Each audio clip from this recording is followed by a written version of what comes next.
Hope you guys are doing well with your preparations, but here in this video I want to tell you something जो first time किसी exam में appear हो रहे हैं, right, जिन्होंने NABARD DA का form fill किया है और प्रीलिम्स एग्जाम देने वाले हैं फॉर द फर्स्ट टाइम, ठीक है। तो आपके माइंड में बहुत सारे डाउट्स और कंफ्यूजन होंगे। Let me clear all your doubts and confusion related to the exam pattern and how the time is allotted to you, ठीक है। तो फेज 1 एग्जामिनेशन 21 Feb को है। आपसे फेज 1 एग्जामिनेशन में क्वेंट्स, रीजनिंग एंड इंग्लिश से क्वेश्चंस पूछे जाएंगे, ठीक है। हर एक सब्जेक्ट के लिए स्पेसिफिक टाइम अलॉटेड है, 20 minutes, 20 minutes and 20 minutes. Number of question अगर देखिए तो इंग्लिश के 40 क्वेश्चन, रीजनिंग एंड क्वेंट्स के 30 क्वेश्चन। इस हिसाब से 100 question will be given to you.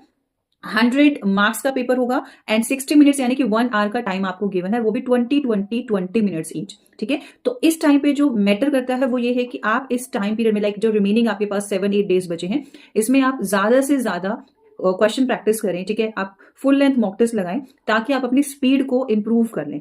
And let me tell you, banking level के जो क्वेश्चंस होते हैं वो रहेंगे, टाइम टेकिंग रहेंगे। तो मेक श्योर कि आप good number of questions attempt करके आ रहे हो with accuracy. Negative marking is also there.